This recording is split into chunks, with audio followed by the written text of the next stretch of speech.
Welcome back. Today we are going to talk about another Silver Angel set. Those are the two sets from EarAcoustic. Last time I talked about the STA Pro Max. Today we're going to talk about the SPA High-End Max. So this one does have a high-end look to it, and I will try to avoid getting too many fingerprints on it before we can get a look at it. But yeah, this one is definitely a blingier brother.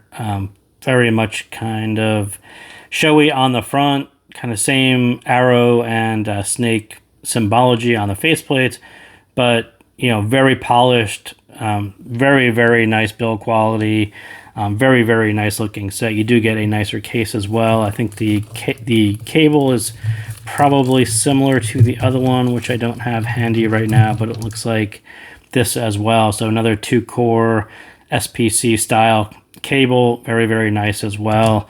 I'm kind of a 4.4 guy, so I didn't actually use this cable, but I did use it on another SPC style cable.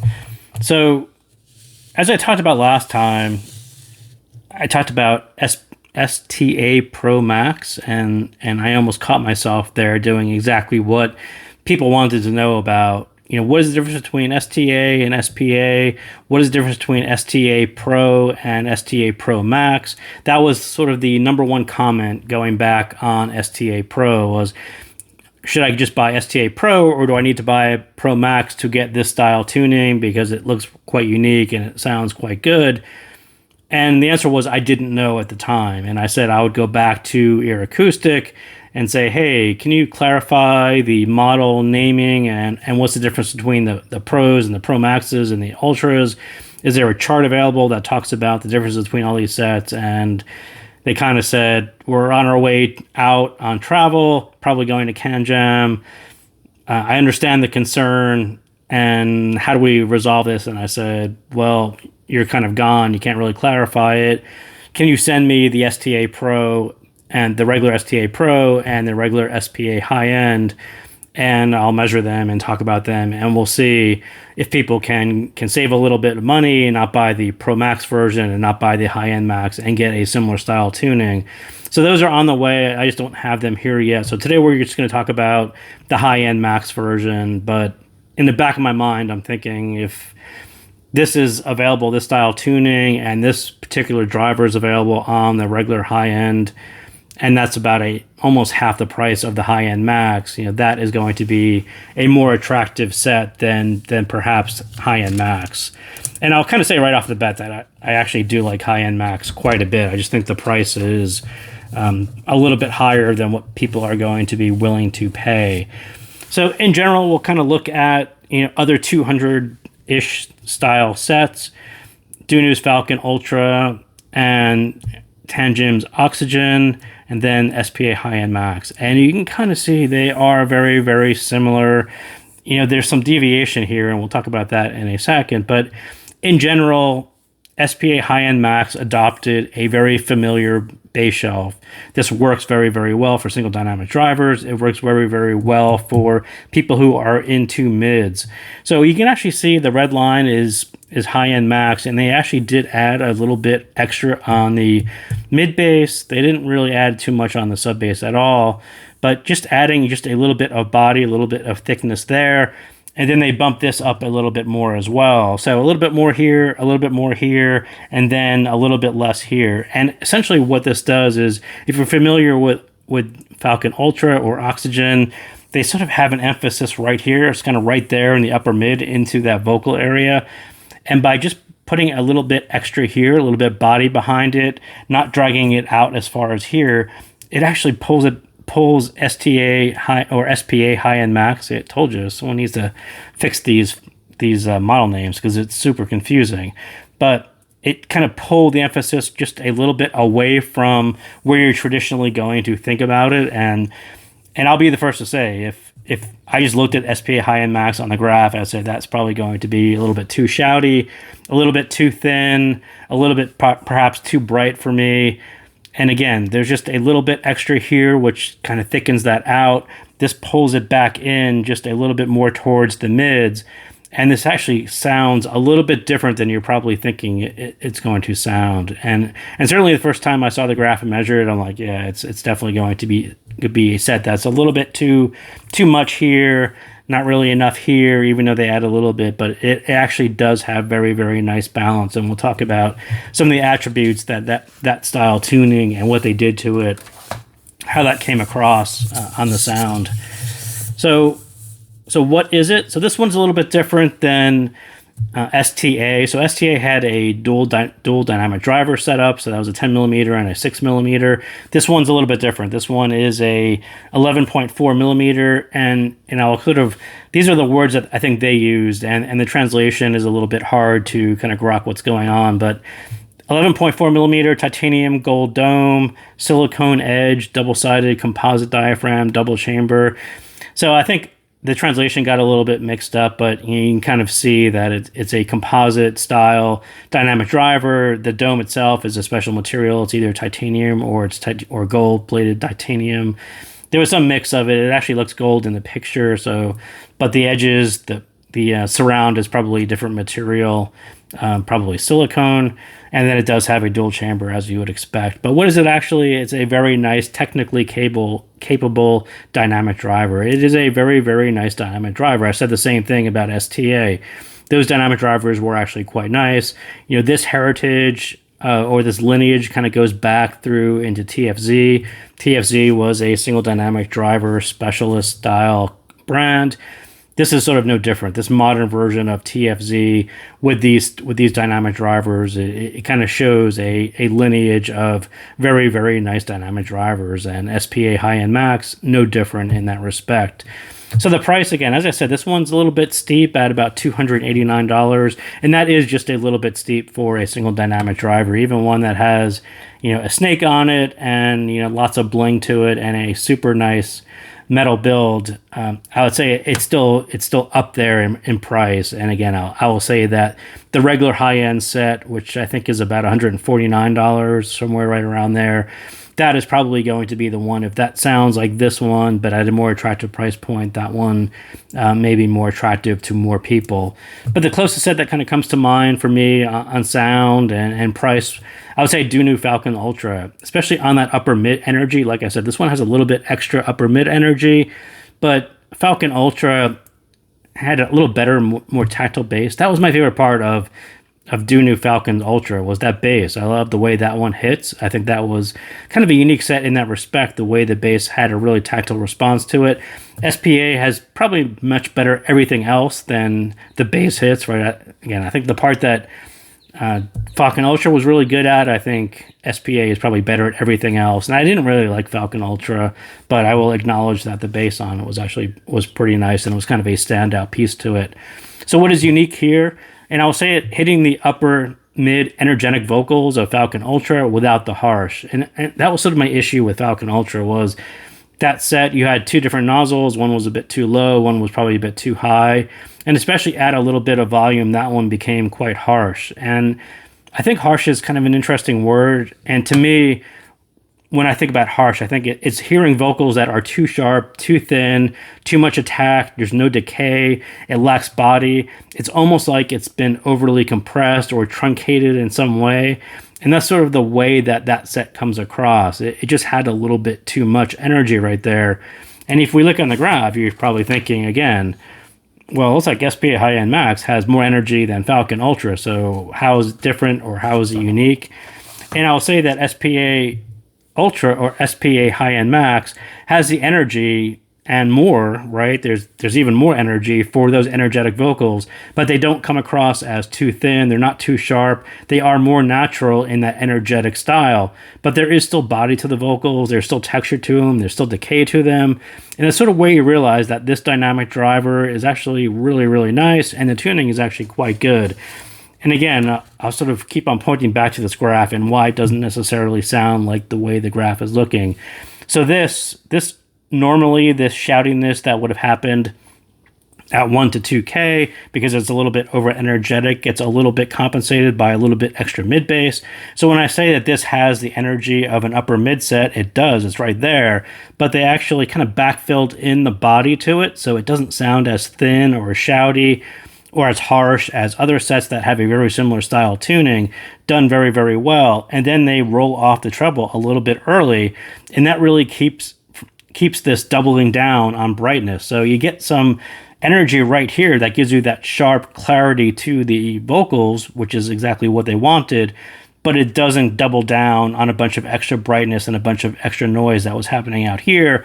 And then you're backfilling in the body right there. And again, this tuning, you have to think about it and think about the balance that they did. And it's actually quite nice when you think about the overall effect of what they achieved by that tuning. So yeah, I think this is a super hard thing to look at with a graph because the way it looks, and I would have guessed analytical, sharp, thin, low volume. Those are all things that would have come to mind if I just looked at the graph. And I would say not really sure exactly how they achieved the sound that they did, why it still has a lot of body to it, while it has a little thickness to it, but a little bit extra mid bass definitely helps.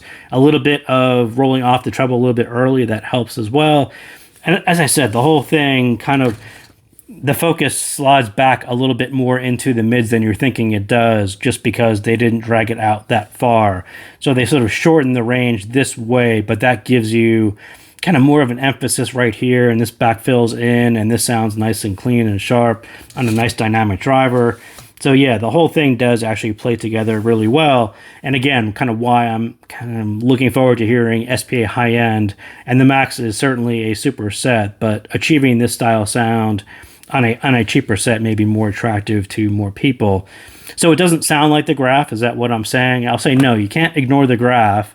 But I'm saying is it's executed better than most, if not all, of sets would have similar ear gain rise. Again, this ear gain rise above the Harman target, I typically say that is a no-fly zone. I don't like sets that typically go that high. I will say that this one just sounds different because of the slight bits that they changed. But in general, you can't ignore that is probably 11 dB, and it is going to be a little bit sharper. It certainly, especially on male vocals, it's, I think, more noticeable. I think female vocals, this kind of rides in the right spot. On male vocals, they do tend to carry a little bit more energy and a little bit more shoutiness to them. So yes, I'll say it sounds very, very good. But again, if this is not your thing, it's not going to be your thing here either. It'll certainly be a better version of it.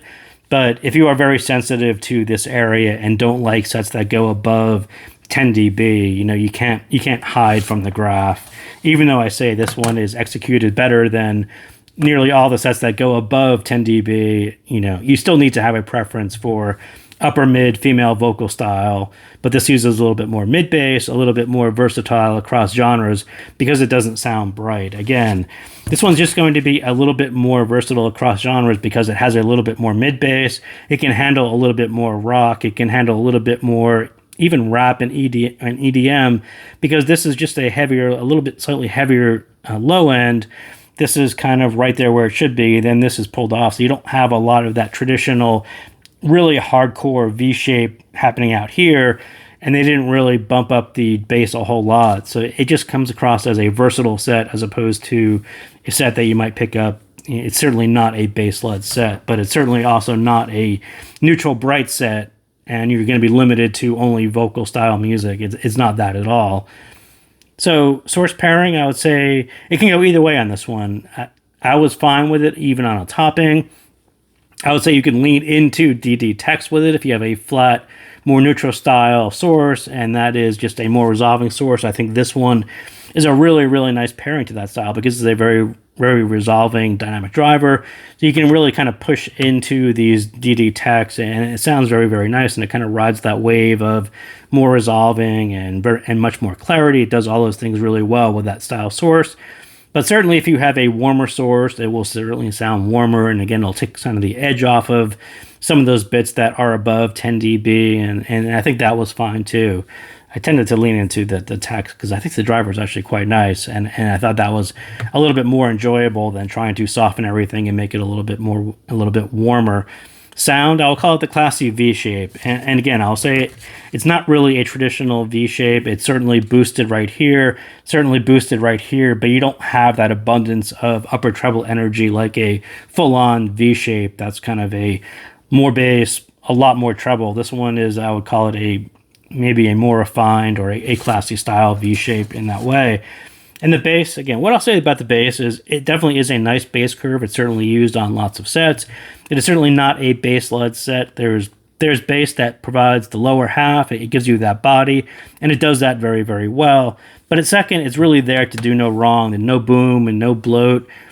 There are some bass styles, and when I called out Falcon Ultra and the bass hits on Falcon Ultra, there are some dynamic drivers and bass shelves that stand out in that way. So first thing I notice is about that has a very tactile bass response to it. That is something that stands out in a positive way. And then there are sets that the bass shelf doesn't stand out at all, and that they're almost transparent. There's nothing wrong. It just fills in exactly where it should be. It does everything as it should be. There's no bloat. There's no boom. But, I wouldn't say it stands out in a positive way for anything, but I'll say it's more important to not do anything wrong. And in the course of the whole tuning, I think they actually did a really, really nice job on the bass shelf. And of course, again, this is a pretty known bass shelf that does very, very well right in the mids of adding the proper amount of sub bass and mid bass and giving you a lower foundation for the mids. So not all that surprised that it's a nice sounding bass. I would just say the dynamic driver itself, not as hard hitting as some other ones, but it stands out in a way that it really does no wrong. And I will say it's really simple. It sounds really simple to do no wrong and to not have any boom or not have any bloat, but it's always hard to get it right. And it's even harder to get right on a tuning like this that has a little bit extra energy here and a little bit of extra energy here. And to get this balance to where these two sounded right, where this sounded like it didn't step out of place at all, that isn't an easy thing to do. And I think, again, TFC's heritage of pulling off tunings with single dynamic drivers is kind of shown there in the bass as well. So on the mids, again, mostly upper mid led tuning executed on a technically capable dynamic driver, and it sounds deceptively transparent and resolving. And like any other over $200 single dynamic driver, it should be hard to identify it as single dynamic driver or hybrid. The solid edge will make you think it's a balanced armature, but the coherence is dynamic driver. So again, what do all three of these sets kind of have in common? It's that little bit of a single dynamic driver, and you put it in your ears and start listening to music. And if you really think about it, you're like, does this actually sound like a dynamic driver? Does it have that softer edge like a traditional dynamic driver? Or does it resemble more of a faster transient, a faster, solid edge style of a balanced armature? And I would say that all three of these sets sort of resemble that more of a hybrid style. It's a very dynamic, very, very nicely executed speed, transients, all the techs are kind of sort of nice on all three of these sets. And those are what really separate the $200 class from anything below it. They tend to take on more characteristics of a hybrid, and it becomes really, really hard to kind of close your eyes and think of what am I actually listening to? Is it a very, very nice single dynamic driver, or it is a hybrid of some sort? And what I ended up noticing, especially on this set, was right into the mids, you have a really, really nice edge to it. Vocals are very articulate, they are very clear, very sharp, and that gives you that balanced armature style sharpness to it. But if you listen to it end to end, you're like, well, where's the balanced armature timbre? Where's the thing that's hidden out there that always gives away hybrid? And you don't hear that. So that's why I said it sounds a little bit like a balanced armature. But then when you're listening to it end to end, listening for where's the thing that's going to stand out in a bad way, it doesn't happen because it's dynamic driver from end to end. So yeah, again, really, really nice. All three of these sets kind of had those same characteristics. This one is kind of right up there with them. And so again, for those of you who don't like neutral bright, that became a thing with single dynamic drivers. If you want to have a technical single dynamic driver, you just tune it so it's neutral bright and the technicals kind of pop out. But that was a lack of mid bass. And I'll say that style works for some people, not necessarily for me, but for those of you who don't like neutral bright, but you wanted that level of single dynamic driver technicals, this one is actually very close. And having both a technical, presentation on the dynamic driver and more mid bass is something that you don't find all that often, and this one actually does it quite well. And again, I think it's just a little bit different. I think we kind of fell into the trap of having very U-shaped sets with no mid bass, and that kind of pushes the technicals a little bit forward. They're easier to hear in that way. Same thing with neutral bright. You just kind of pull back the bass shelf just a little bit, and it makes the technicals kind of pop a little bit more forward. So having both mid bass and technicals being presented forward is actually something a little bit unique and actually done quite well on SPA high-end Macs. So the treble, again, I'll give you two opinions on this one. And again, let's look at this early roll-off, and I would say kind of ignore the 8K. It's doing something odd there just because of my coupler, and it's probably doing something odd right there as well, and it's kind of pulling the whole thing up. But this almost definitely rolls off a little bit earlier than these other two sets. And when I talked about it against STA, I said this is STA Pro Max actually extended kind of very similar out to Ultra Blue and Oxygen in that way, and that gave you a little bit more airiness to it, and it actually dragged out the emphasis, so it wasn't as thick as it appeared on the graph. And this is almost the opposite. This is high-end Max, so they rolled off a little bit earlier. They bumped this up a little bit more, so you get that clarity, you get that sharpness, you get that vocal. This is very much a vocal style set because of this emphasis right here. But then you get the backfilled body, and then you don't have it dragging out into the air region. And that gives you a very, very nice style that you don't actually hear all that often. So the earlier roll and the less extension, I think, is part of the reason there is still body into the vocals. This is what happens when you tune by ear and not marketing graphs. Again, if the marketing person saw the graph, they would probably say, just extend it out a little bit more. People are going to complain about it, but this one does sound quite good simply because of the way they tuned off that extension. The speed of the driver, the bass tuning, the upper mid-level, all of those are providing all the necessary clarity.